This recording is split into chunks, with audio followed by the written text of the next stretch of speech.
Hi guys! For today's video, tayo ay magluluto ng ginataang bilo-bilo or binignit sa Bisaya. So ito yung mga ingredients na kakailanganin natin. So kayo na lang yung mag-check kung ano yung mga available na ingredients nyo. Una, tayo ay magsindi ng ating kalan na ating paglulutuan.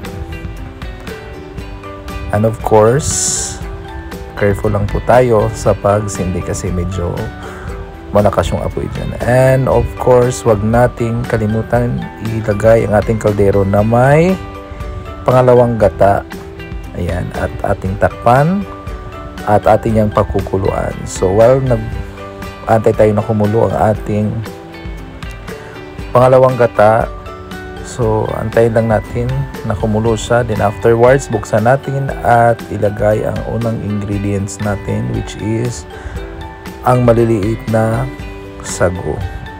So ilagay lang natin ang sago at atin namang imimix para hindi magbubuo. So mix natin ng maayos at takpan at antayin kumulo ng ilang minuto. So ayan, buksan ulit at haluin at i-check natin kung may mga namumuong mga sago kasi may tendency talaga na yan ay mamuo. So habang ating hinahalo, ilagay natin ulit at takpan ang ating kaldero, then buksan at ilalagay na natin ang pangalawang ingredients, ang glutinous rice. So yan, unti-unti lang natin ilagay guys para hindi siya magdikit-dikit pag nasa kaldero na siya. And ayan, after that one, haluin, then takpan ulit, antay natin kumulo hanggang sa lumitaw ang ating mga bilo-bilo o yung glutinous rice. So after that, lagay natin ang pangatlong ingredients, which is ang gabi. So yan ang unahin natin dahil medyo matigas siya, so medyo may katagalan pag naluto. So yan ang ilalagay natin. So haluin lang, takpan ulit natin ang ating kaldero.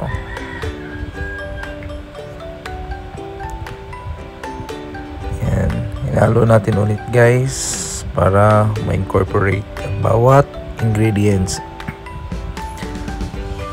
At takpan ulit at pakuluin natin ng ilang minuto. Habang nag-aantay tayong kumulo, ilagay natin ang pang-apat na ingredients, which is ang kamote. So yung kamote ay madali naman yan siya maluto. So lagay lang natin slowly kasi baka matapon yung mga ingredients natin. Then after malagay, ihaluin naman natin siya ng mabuti para ma-well cook ang mga ingredients. So antayin naman natin siyang kumulo ulit. So takpan niya natin ating kaldero at pakuluin naman natin ulit ng ilang minuto.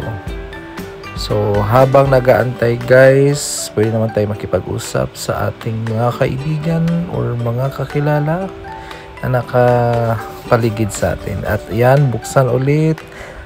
At ayan, habang kumukulo, i-add na natin ang saba na saging dahil ang saba naman ay madaling maluto. So yan, halo lang natin ng mabuti at haluin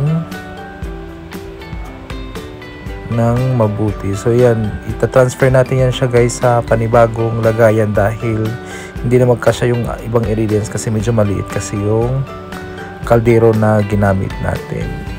So ating hahaluin ng mabuti, antayin natin siyang kumulo habang lahat ng ingredients ay pinapakuluan natin. At habang pinapakuluan, binuksan ulit at i-add natin ang ating whitewash na sugar. So naglagay tayo ng 3/4 cups na sugar. So later on, mag-add tayo pag medyo hindi matamis yung ating niluluto. Haluin ng mabuti na para maluto lahat ng ating ingredients.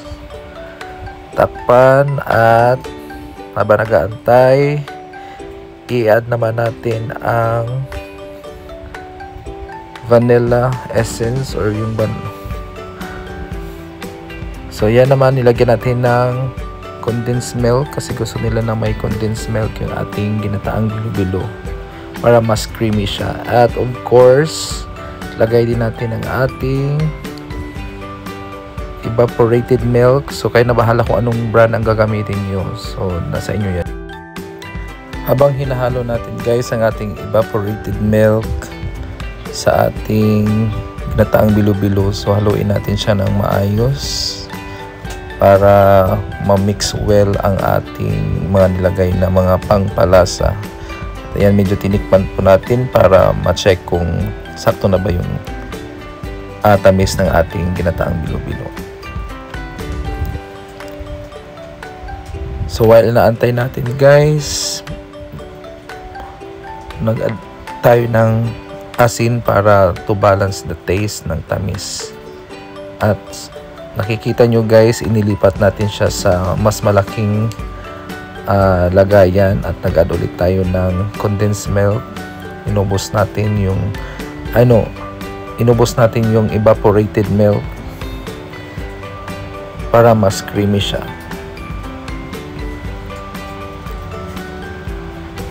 At haluin ulit natin. So as you can see guys, medyo creamy na yung ating ginataang bilo-bilo. So ang last final ingredients natin, at naglagay ako dyan ng vanilla essence para mas lalong sumarap at bumango yung ating nilulutong ginataang bilo-bilo. Nag-add ulit tayo ng kunting sugar kasi tinikman natin medyo kulang siya sa tamis. So kailangan talaga natin tansyahin kung gaano katamis yung ating mga niluluto. So tikman natin at ayan, okay na. At nilagyan ko ulit ng asin kasi para mas malasa at mas balance yung taste niya. At yan na yung final. Nilagay na natin yung pure na gata. So ito yung mas lalong magpapasarap sa ating ginataang bilo-bilo. So yun yung star ng ating recipe, yung gata. So haluin ng mabuti, antayin natin kumulo ng ilang minuto para maluto yung fresh na gata na hinalo natin. So haluin lang siya ng mabuti at antayin natin siyang maluto ng sakto. So haluin lang guys. Huwag kalimutan din nating tikman kung sakto na ba ang lasa niya. So ayan, napakuluan natin yan guys ng mabuti. Hinalo natin ulit. Don't worry, hindi naman po yan masira yung ating mga nilagay na ingredients. So ayan, ilang minuto lang pinakuluan natin guys para mas malapot at mas creamy yung ating ginataang bilo-bilo. Yan, mas masarap kainin siya guys pag mainit pa. So ako, I prefer na mas kainin siya na yung mainit pa kasi doon mo talaga matitikman yung sarap. Pero yung iba naman mas gusto nila malamig. Ayan, luto na lahat ng ating mga ingredients at ready to serve na siya guys. At pwede natin siyang gawing pang negosyo or pang merienda. So ayan na guys, yan na yung ating final product. So ginataang bilo-bilo or sa Bisaya binignit. So ready to serve at happy eating guys. See you on next vlog and enjoy eating. Bye!